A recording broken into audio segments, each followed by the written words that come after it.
Welcome to the Global Warwatch Network. Okay, let's get right into it. Today, we're looking at a really high-stakes confrontation in one of the world's most critical waterways. And hey, if you're ready for clear insights like this, make sure you hit that subscribe button so you never miss an update from us. So we want to start with a big question. What if the world's most powerful navy can't actually enforce its own blockade?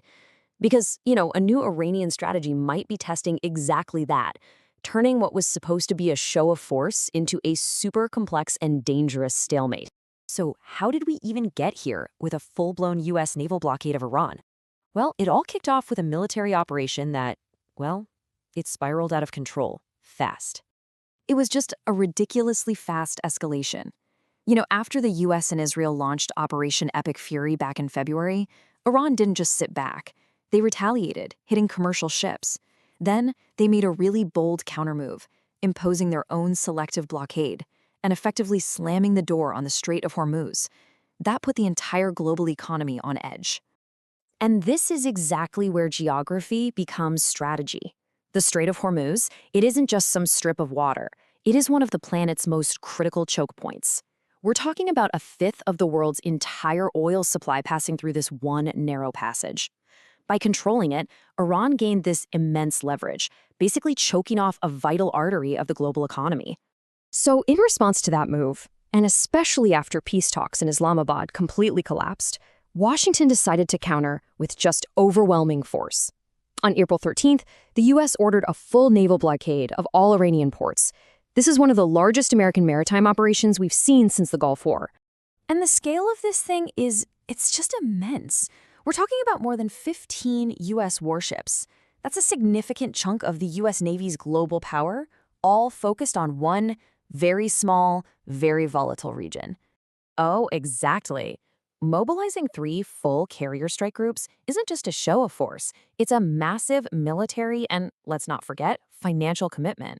It means diverting all those assets and all that attention from everywhere else in the world. And that commitment comes with a pretty staggering price tag. We're already looking at over $30 billion. So the key takeaway here is that this isn't just about reopening the strait anymore. The U.S. is now trying to turn Iran's own choke point strategy right back against it, hoping that economic strangulation will be enough to force Tehran back to the negotiating table on its nuclear program. But here's the real heart of the problem. Despite all this overwhelming naval power, the blockade just isn't a simple checkmate. The U.S. Navy is up against a very, very different kind of challenge here. Right. This slide just perfectly captures that challenge. It's a fundamental clash in naval strategy. See, the U.S. Navy is built for what's called blue water dominance, controlling the vast open ocean with massive carriers. But Iran, they're fighting a whole different kind of war. It's called asymmetric warfare. Their goal isn't to sink an American aircraft carrier. It's to use swarms of cheap, fast attack boats, sea mines, and drones to make the cost of just operating in those narrow waters so incredibly high that the U.S. can't guarantee safety for anyone. And this leads us to a really interesting strategic paradox, which I think is summed up perfectly by this analysis from the Gulf International Forum.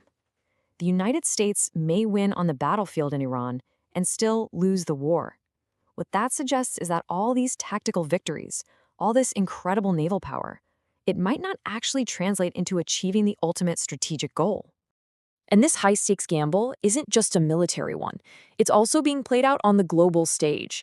And frankly, Washington is finding itself more and more isolated, with even its most traditional allies really hesitant to join this blockade.